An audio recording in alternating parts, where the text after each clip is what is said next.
Hello guys, yep, it's just you guys, and welcome back to this Pirate Island Raft thing tutorial. I haven't worked out the title at this point, so I'm still not sure what I'm calling this, but all I know is that I absolutely love this build, and I hope you do too. I would like to go ahead and say that this is not a block by block tutorial, so... I don't have any... Oh my god! Oh jeez, oh my god! Yeah, but anyway, that doesn't matter, because I'm going to be breaking this down into easy, bite-sized little pieces that y'all can understand, and actually make your own custom island that's even better than mine. But anyway, guys, it would mean so much to me if you would subscribe. I know it's kind of that annoying YouTuber thing to say, but I wouldn't say it if it wasn't really important to me. But anyway, guys, let's get right into the video. Also, quick side note, do you notice that, like, inside of my shoulder the oars are sticking out? It looks kind of painful. Okay, so there are 4 main things I would like to talk about in this build. Number 1. Plan out your boardwalk and buildings beforehand. So if I'm being honest, this is my 4th time building this. You have no idea how many attempts this took, and that's because I did not do proper planning. Planning is the number 1 most important thing of every build, and probably the least fun.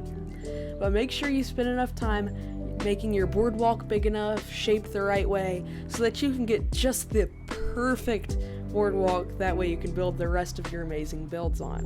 Which leads into the actual builds. I overestimated or underestimated the size of the boardwalk the first 3 times I did this, and that's what ruined the whole entire thing.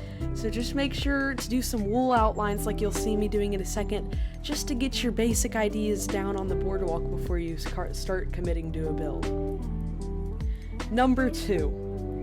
Making the houses crazy colors. So you think this one might be kind of a more optional one, but no it isn't. Look, if you want this to look good, it has to look funky. Like, I have an orange house, a gray thing, a blue thing, because against just the blue ocean, these simple builds cannot look nearly as good as they could. They do not even sort of live up to their potential if they are boring colors. So you need to get out of your comfort zone. Use some blocks you don't normally use. Because this was definitely not something I'm used to building with all these orange colors. They're normally too vibrant for me, but they just work for these sorts of builds. So make sure to use lots of color. Number 3, add life to your build. So this is probably the second most important step. To add life to your build, you can do all sorts of things. The primary thing I used to add life to this was to make it look weathered. Because think about it, if you just have a pristine Minecraft house that looks perfect, absolutely perfect, there's no texture variation, it looks as if it has just been made. There's no life in it.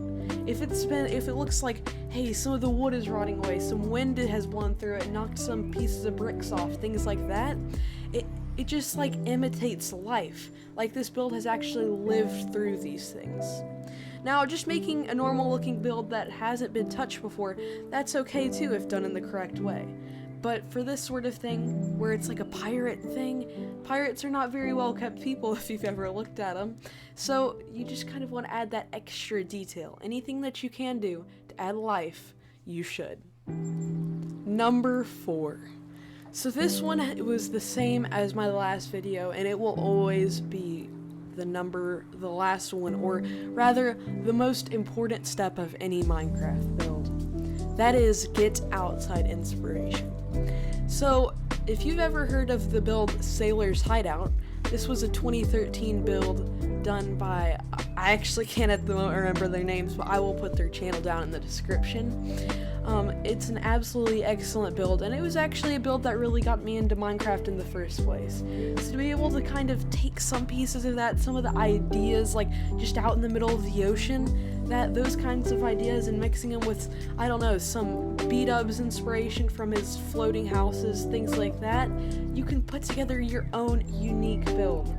So guys, I am very serious when I say, get some outside inspiration. But guys, that's around the end of this time lapse. I really appreciate that you took your time to watch this video, and if you made it this far into the video, say pirate in the comments. We're working into your comments for whatever really works for you. But anyway, guys, I wish you a fantastic rest of the day.